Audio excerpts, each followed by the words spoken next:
Hello, welcome to your summer online Algebra 1 class. My name is Mr. Marquez and I will be your facilitator for this next month in your Algebra 1 class. So before I actually get started with the topics that we're going to be working on today, I'm going to take a couple of seconds or minutes to explain how we're going to be working. So basically, content will be uploaded daily. And what I'm going to do is I am going to upload my videos to YouTube, so you can go ahead and subscribe to my YouTube channel. You're going to look for me under Frobel Maestro. Okay, you're going to look for me under Frobel Maestro on YouTube. You're going to subscribe to my channel. Every lesson will be uploaded to YouTube. Once you hit that subscribe button, or you subscribe to the channel, you hit on the bell notification button, and every time I upload a video, you'll get a notification on your cell phone or your email, and you can go ahead and check it. I'm also going to be uploading this video to the College One platform. So you can also go to College One on LMS and look for my class, which in this case will be Algebra 1. Look for the content. You can see the video through there. We're going to be meeting in the virtual classrooms on Monday and Thursdays.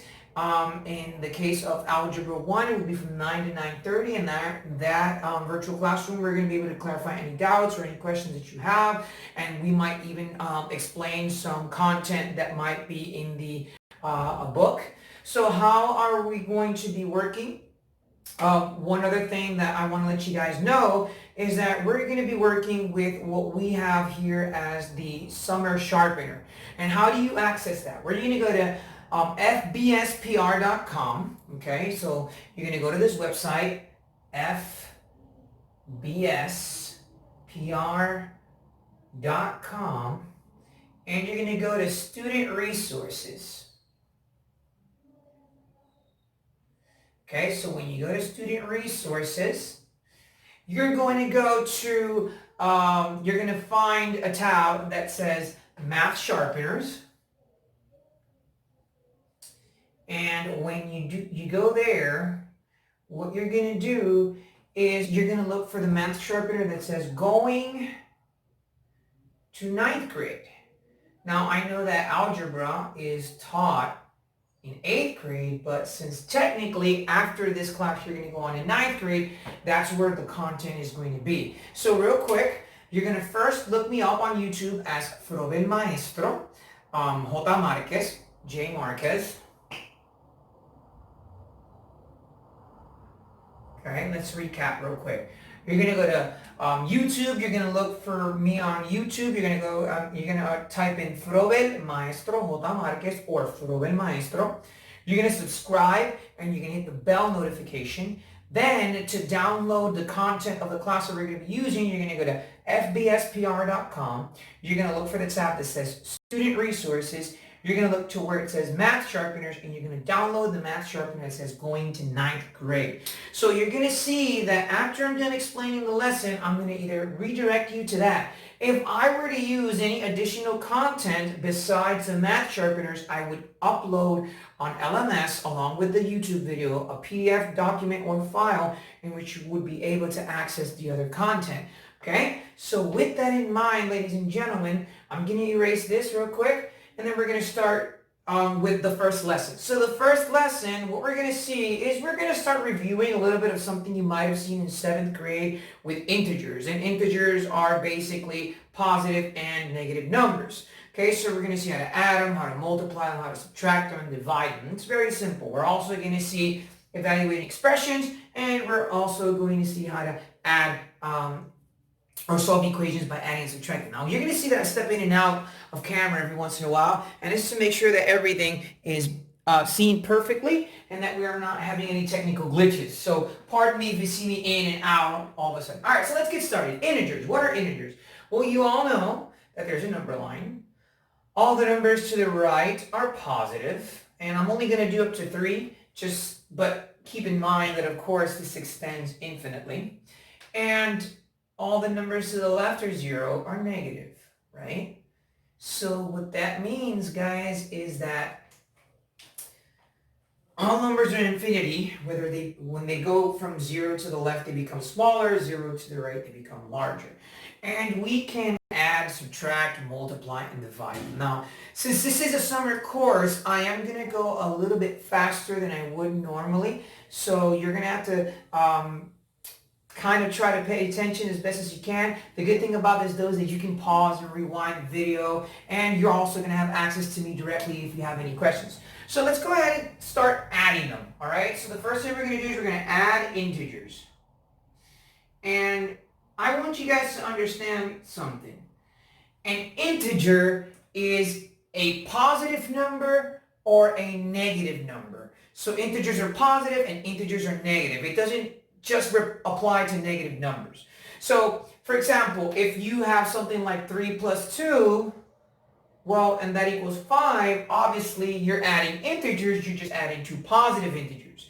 Now, what happens when I have a negative integer? Let's say I have something like negative 5 plus 8. So I have a negative integer, which is negative 5, plus a positive integer, which is 8. Now, what do I do when I have a negative plus a positive? Well, understand that adding a negative is the same thing as subtracting. So we can say that subtracting equals adding or opposite. Now, I know that sounds a little confusing, and trust me, I know that integers can be tricky, but all that's trying to say is that whenever you have a positive plus a negative number, you're just going to subtract. So let me get out all the words here, erase that, so we can go straight to the point and not have you guys get confused or anything like that. So if I have a negative number plus a positive number, I'm going to subtract, and I'm going to subtract 8 minus 5. So 8 minus 5 equals 3. And the sign of the answer is going to depend on the sign of the largest number. So if I look at 8 and I look at negative 5, 8 is bigger than 5, so that means that the answer is going to have a positive sign. Now, what if it was the opposite? What if I had negative 8 plus 2? Well, the universal rule is pretty simple. If you have a negative plus a positive, you're going to subtract. So you're going to subtract 8 minus 2, and we all know that 8 minus 2 is 6. Now, the tricky part is this. What sign is that 6 going to have? Well, if I look at the 8 and I look at the 2, I know that 8 is larger than 2. And because there's a negative sign in front of the 8, that means that the answer is going to be negative 6. Okay? So, whenever you're adding two integers, if they're both positive, you just add them normally. And 3 plus 2 is 5. If you have a positive plus a negative, you're going to subtract them, and your answer is going to have the sign of the larger number, which is why here the answer stays as positive 3 because 8 is larger than 5, and 8 has a positive sign. And that's why here my answer is negative 6 because negative 8 is greater than 2, meaning, or 8 is greater than 2, and since 8 has a negative sign, that means that your answer is negative. And that's it. Really simple. Nothing out of the ordinary. I'm getting erased, but the good thing is that since this is a video, you can pause, rewind, and go back. Now, what is going to happen when we're subtracting, or when we have this case? We're still adding integers. So we're still adding integers. But what if I have this case? What if I have negative 3 plus negative 10? What if I'm adding two negative integers in this case? Well, if you're adding two negative integers, nothing is going to happen because 3 plus 10 is 13. And since they're both negatives, you just move on to negative. That's it. So if I'm adding two negative integers, I'm going to add them like I would add two positive integers, but my answer is going to be negative. So you're going to add 3 plus 10, which is 13, but since both numbers are negative, your answer is negative 13. And that's it. Now, subtracting integers. Now, when you're subtracting integers, you want to understand this, guys, that subtracting integers means that you're going to add the opposite, okay? Add the opposite. And I know that can seem confusing, and maybe this isn't how you saw it in pre-algebra, but it's really simple. And let me explain. What if I have something like 5 minus negative 3? Now, I can do this. And that's the idea, that you will be able to do this mentally. But while you get the hang of it, or while you review it, let me explain what adding the opposite means. Adding the opposite means that the number on the left is not going to change, but everything to the right of it is. In other words, that means that I'm going to say 5, but instead of saying minus negative 3, I'm going to change that minus to a plus and the negative 3 to a positive 3. So in reality, when I have 5 minus negative 3, I'm actually saying 5 plus 3. And 5 plus 3 equals 8. So that's what adding the opposite means. Adding the opposite means I'm going to add the opposite of the minus, or when I say add the opposite, excuse me, what I'm actually trying to say is that I'm going to add everything that's to the right of 5. So that means that the minus sign is going to turn into a plus, and the negative sign is going to turn into a positive, and 5 plus 3 equals 8, and that's it. Nothing out of the ordinary. A lot of people get confused, and you have to understand that when you have this, when you're subtracting integers, if you write them horizontally, everything to the right changes and everything to the left stays the same. Now, this is what I mean. Now, let's say I have negative 7 minus 5. Okay? Now, what if the negative sign is on the left side and the positive or the right side is positive? Well, we're going to add the opposite. And add the opposite, we already said, and go ahead and repeat it, means that everything to the right changes. So the negative 7 is not going to change. It's going to stay as a negative 7. Everything to the right of it is, which means that the minus sign is going to turn into a plus, and that the positive 5 is going to turn into a negative 5, and we already saw that when we have two negative numbers, we just add them and pass on the negative sign. So 7 plus 5 is 12, and since they're both negative, it's negative 12.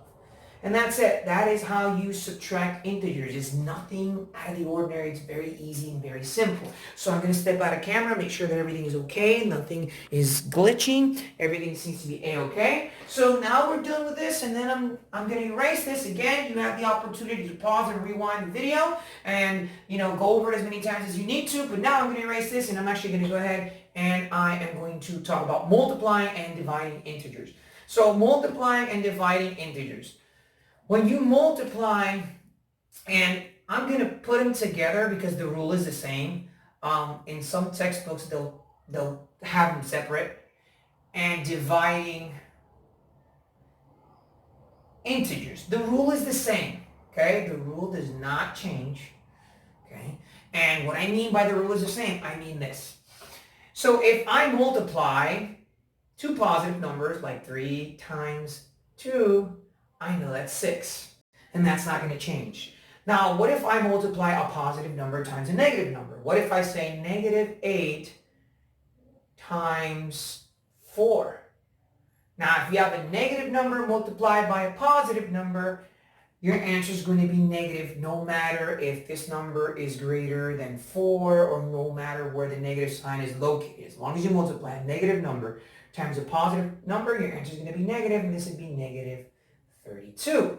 But what happens if you multiply two negative numbers like negative 25 times negative 2?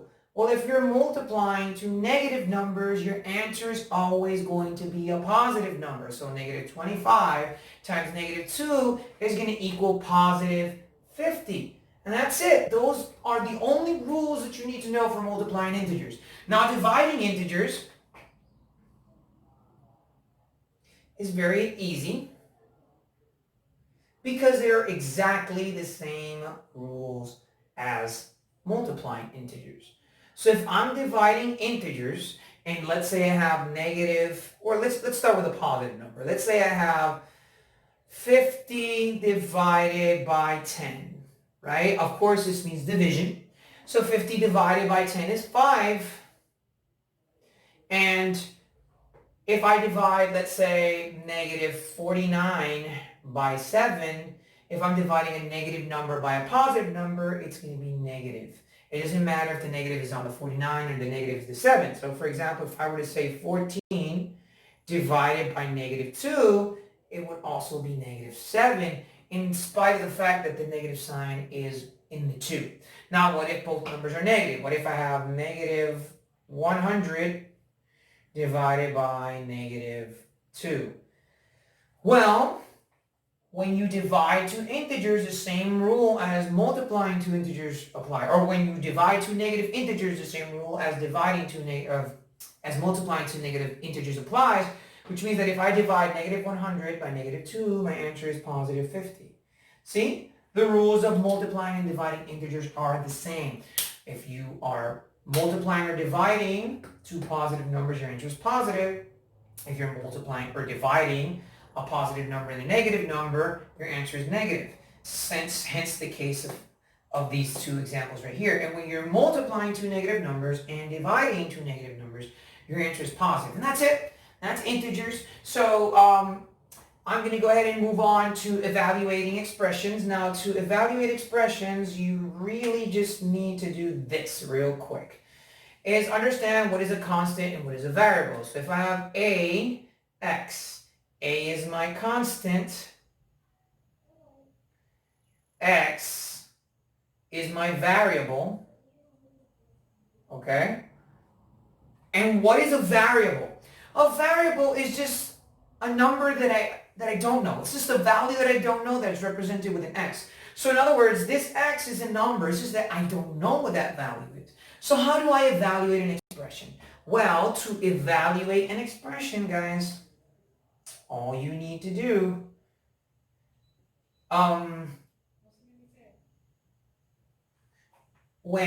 is have a number for the x. So here I'm going to say evaluate 3 plus x, and I'm going to assign a value to x. I'm going to say x is negative 3.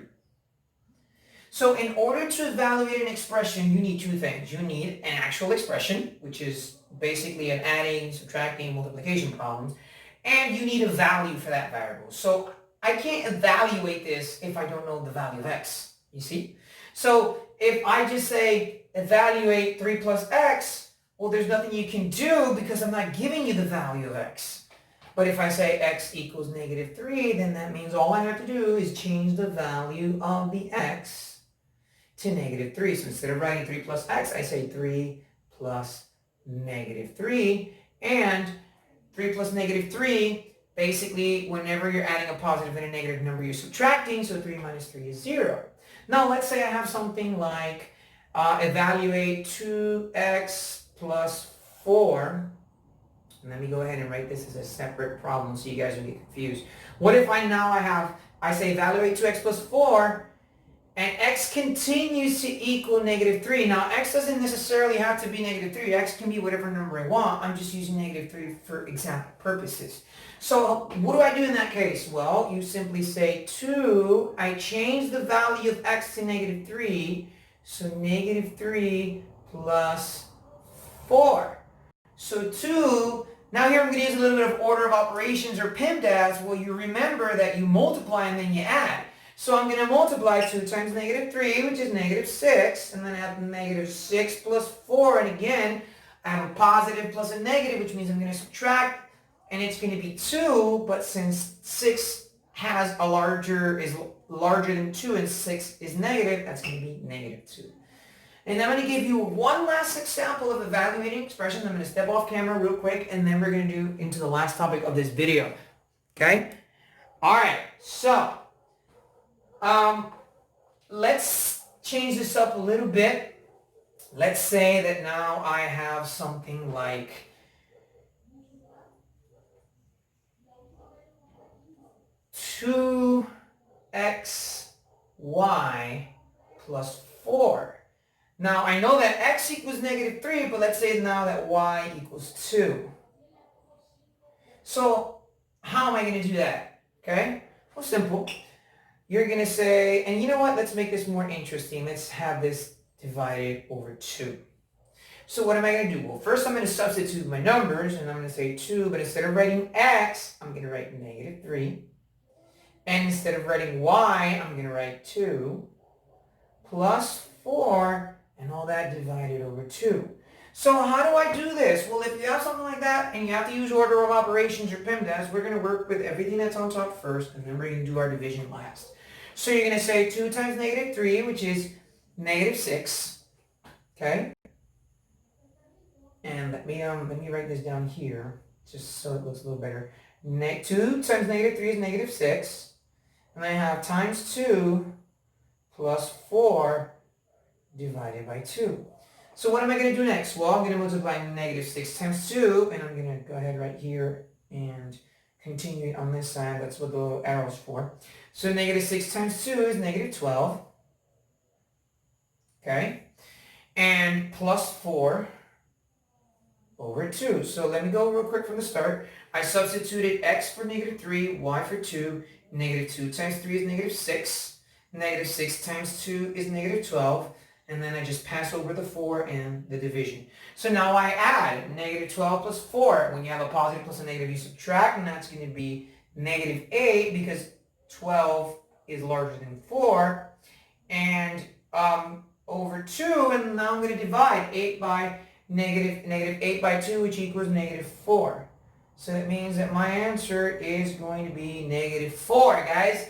And that's it. It's very simple. It's very easy. Nothing out of the ordinary. And now we're going to go into our last topic, which is solving equations by adding and subtracting. So I'm going to go ahead and erase this. Now, how do I solve an equation? So in order to evaluate an expression, I need the value of x. But what if I don't have that? Well, in that case, you have an equation. And let's say you have an equation like 3 plus x equals negative 7, for example. 3 plus, you know what? Let me just change this one, and then we'll do that one in a minute. X plus 3 equals negative 7. Now, what if I have x plus 3 equals negative 7? Here we're going to, and let me erase this. Let me just, to not confuse, we're adding or solving equations by adding and subtracting, which is this topic right here. Solving equations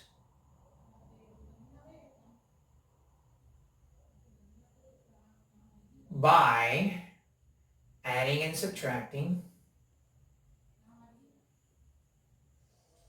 Okay? Now if I have something like x plus 3 equals negative 7. And I know that can be confusing, but we're going to do it in two ways. We're going to, or we can do it in two methods. It depends on the preference of the teacher. But one thing that you need to understand is that we're always going to do the opposite. That means that if I have an equation where I'm adding, I'm going to subtract. Okay, so what I'm going to do is change this to minus 3. Right? And why minus 3? Well, because if I'm adding, in order for me to find the value of x, I have to do the opposite. And the opposite of adding is subtracting. So this is going to be 3. Now this is going to cancel out. And I'm going to have x equals, and I'm going to go ahead and write it horizontally, negative 7 minus 3. Now guys, just going back to our integers rule real quick. If I have negative 7 minus 3, I'm going to add the opposite. So that means that negative 7 doesn't change. The minus turns into a plus, and the positive 3 turns into a minus 3. And I add that, and x equals negative 10. And that's it. I found the value of x. Now I can check my answer, and I'm going to go ahead and show you how to do that real quick. So let's say I want to check my answer. Let's say I want to verify if that is true or not. What do I do, or how do I check it? Well, in order to check my answer, I have to take the number that I got for my x, which is negative 10, and substitute it into my original problem. So if my original problem says x plus 3 equals negative 7, or negative 7, excuse me. Let me see if I can write that a little better. Negative 7. That means that now I'm going to change the value of x to negative 10. I'm going to say negative 10 plus 3 equals negative 7. And of course this is true, because if you add negative 10 plus 3, your answer is going to be negative 7. So this is correct, and we say that this checks out. And that's one. I'm going to show you the last example of this video, which is what am I going to do if I am subtracting? So I'm going to go ahead and erase this example. You can pause and rewind as many times as you need to in order to understand it. Let's say I have x minus 4 equals negative 13. Now the reason I'm doing with negative numbers is because I know in 7th grade math and pre-algebra they go over integers, so I'm just going to go straight into them. But the process is the same. If I'm subtracting with this x minus 4 and I have a subtraction sign, well, I'm obviously going to do the opposite of subtracting, which is adding. So I'm going to add 4 on both sides. Okay? So this is going to cancel out. And I have x equals, and I'm going to go ahead and write it horizontally again, negative 13 plus 4. And whenever I have a positive plus a negative, I subtract, and negative 13 plus 4 is, or 13 minus 4 is 9, but because 13 is the larger number of the two, my answer is going to be negative 9. And just like I did in my previous example, I can check my answer. So I'm going to check, and I'm going to say x minus 4 equals negative 13. Let me see if I can write that a little bit better. See if I have some space down here. Check. And we're going to say x minus 4 equals negative 13. But I'm going to change the value of x to negative 9, which is what I got. So I'm going to replace that into negative 9 minus 4 equals negative 13. And of course, this is true because this is the same thing as saying negative 9 plus negative 4, which equals negative 13. And this checks out, so that means that my answer is correct. I have one last example. I lied to you. I know I said that this was the last one, but I have one more and then we're done, I promise. So the last one that I want to do, and I'm going to step out of camera real quick just again to make sure nothing is glitching and everything is going perfectly, and apparently it is. And what we're going to do for our last one is we're going to see something like 3 plus x equals 15. You know what? Equals negative 15. Okay? Now, if you notice, the variable is in the middle. It's the second term in the expression, right? In the other ones, we were seeing the variable as our first term. But what do? Same thing you've done. You have to understand that this 3 is positive, so I'm going to do the opposite. So what is the opposite of positive 3? Subtracting 3. So this would be minus 3, and this would cancel out. And you have x equals, and again I'm going to write it sideways, negative 15 minus 3. And remember that we're going to change this to adding, right? When we're subtracting integers, we're actually adding the opposite, which means that everything to the right changes. So negative 15 doesn't change. The minus turns into a plus, and the positive 3 into negative 3, and this equals negative 18. So this is correct. And of course, if I want to check my answer, I simply just plug in all the numbers, right? If my original problem says 3 plus x equals negative 15, I simply say 3 plus negative 18 equals negative 15. And of course, when you have a positive plus a negative, you subtract, and that means that this equals negative 15, which is correct, and it checks out. So guys, that's it for this first Algebra 1 video. I'm not your favorite teacher yet, but I'm pretty sure that by the end of the summer I will be, okay? So what are you going to do now? Well, like I said, first thing is you're going to look me up on YouTube, Frobel Maestro J. Marquez on YouTube. You're going to look for me on YouTube. You're going to subscribe to the channel. You're going to hit the bell button so you keep getting notifications. Then you're going to go to fbspr.com. You're going to go to Student Resources. You're going to look for the tab that says Math Sharpeners. You're going to download the tab that says Going to 9th Grade. And then when you have that, you're going to work on Going to 9th Grade Math Sharpeners. You're going to work on all the problems on week 1 and just the first set of problems from week 2. Now, once you've done, content or material is going to be uploaded daily. And this is very important that I have to say to you guys.